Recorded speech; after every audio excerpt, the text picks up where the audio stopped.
So you're probably using GSuite wrong.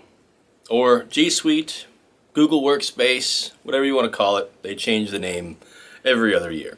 And they change everything else as well. But it's okay. If you're one of those companies that have a ton of different emails, you have different tabs with different emails, and your marketing coordinator or your QuickBooks representative has to get a passcode from one person who has a cell phone in one room, and now you got to type in 86 on a form. Everybody's running all over the place to get a damn access to an email every single morning. Does that sound like you? Then you're doing it wrong. Let me show you how to do it. So there's 3 different ways that you can set up your emails.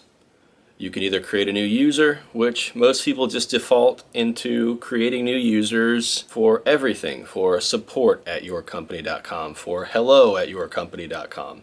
This is the wrong way. We don't want to do things this way.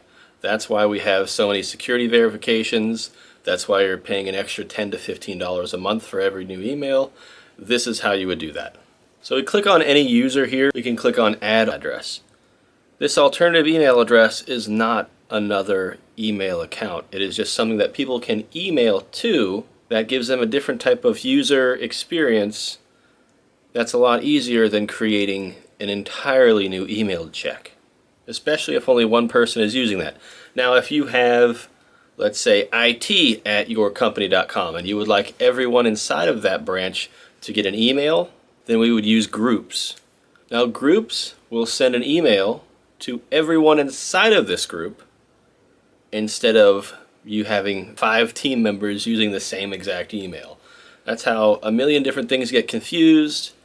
That's how you have that morning fiasco where everybody's trying to do the 2-factor authentication, and you're also at the same time saving money. So just thought we'd make this quick video, show you guys about how to actually use Google Workspace and maybe free up some of your time, free up a little bit of that bill that you're getting from Google every month, and hopefully have some peace of mind and more structure in your technology inside of your business.